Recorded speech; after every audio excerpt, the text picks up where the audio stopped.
Okay, we're going to look at how to log in as an organization user with the Church Planter Candidate Assessment. From the home page, we're going to go down and click on Organization Login. Here, we're going to put in our email,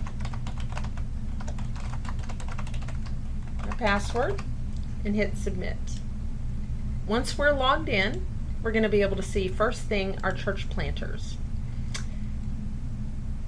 We can see when they registered, if we've sent out the codes. Also, we can see when they've completed it. Now, once we get 10, 15, 20 of these, it can be helpful to actually sort these by dates, alphabetically by last name, or if you want to take a look at states, or if I'm a sponsor organization, I have several regional organizations, I can sort by that. Right now, we're going to just take a quick look at Carrie. And Carrie has finished, we can see, 3 of the assessments. The church planner and tiered church planner report, those are the same assessment but 2 report views. Carrie is not done with the spiritual gifts, but has completed spiritual formation inventory and risk factor analysis. Carrie needs to finish ministry systems experience, or actually needs to start, and then also do the reference report when that time comes. I can see any potential planters report by clicking on these icons on the left, and that'll show you the report in HTML format. The tiered report has the little stop sign, but that's also, in all fairness, Carrie is not a real planter. This is just a sample. But you can see, look at all those red boxes. You can take a look and see the follow-up questions related to Carrie's assessment that you would want to do in an interview. Also, if I felt the risk factor or any of these were particularly helpful, I could send them to somebody else in my organization, keeping in mind the confidentiality and privacy matters related to someone's information. And I can send that just like that, and that'll come in the email. Alright, so that's how you look at your church planters. Maintenance. This is when you can add other users. Now you can see my profile over here. This shows who I am, but to see other users, right now there's nobody else with this particular organization, so you just click Create. You fill in this information. This can be somebody else on your team. It can be another leader, a team member, administrative support, and then you can indicate national, regional, or local. This doesn't actually, these 2 items don't give you access or take away access. They just tell people maybe in another organization who may see your contact information, tell them how you relate and connect. So that's how you can update that, and then you can give them admin privileges, which basically means they can add another user or edit the resources. Hit Create and you've got another user.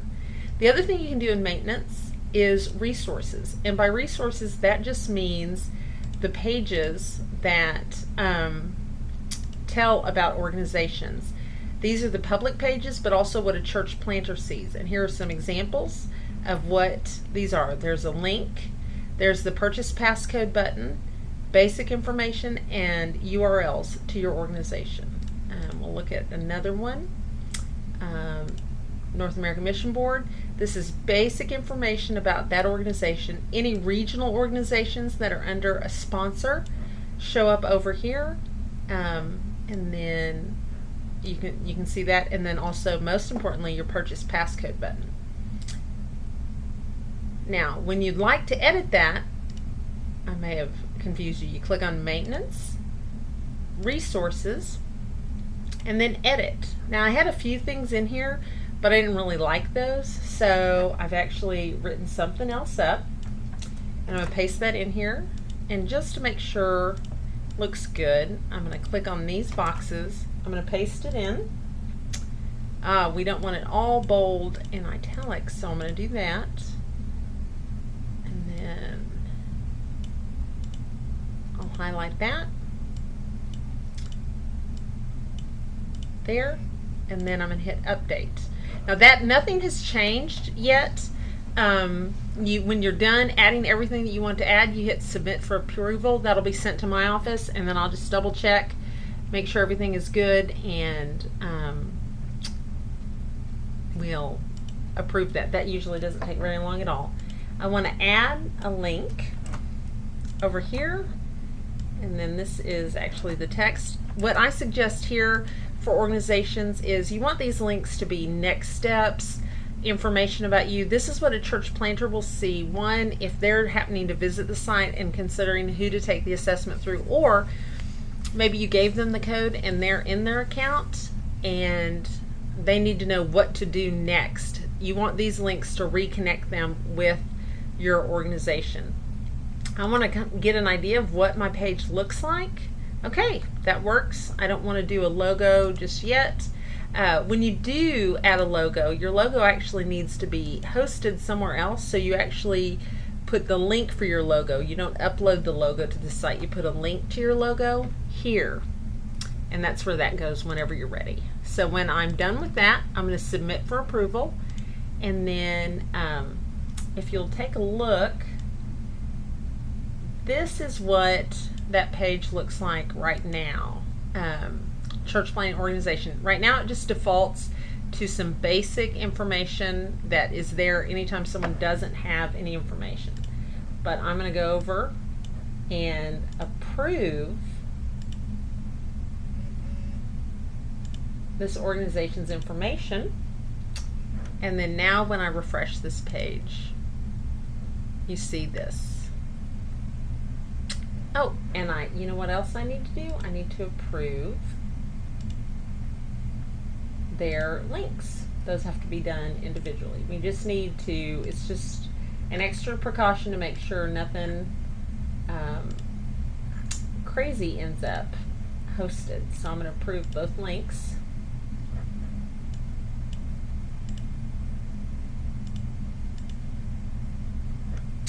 And then that should be done. Okay, let's take a look. There we go, and the links show up. So that's how you edit your organization information. So church planters, you get to see that list. Maintenance, users and resources, my profile. If you want to change any information about who you are, you update that here. You can also change your password within the tool.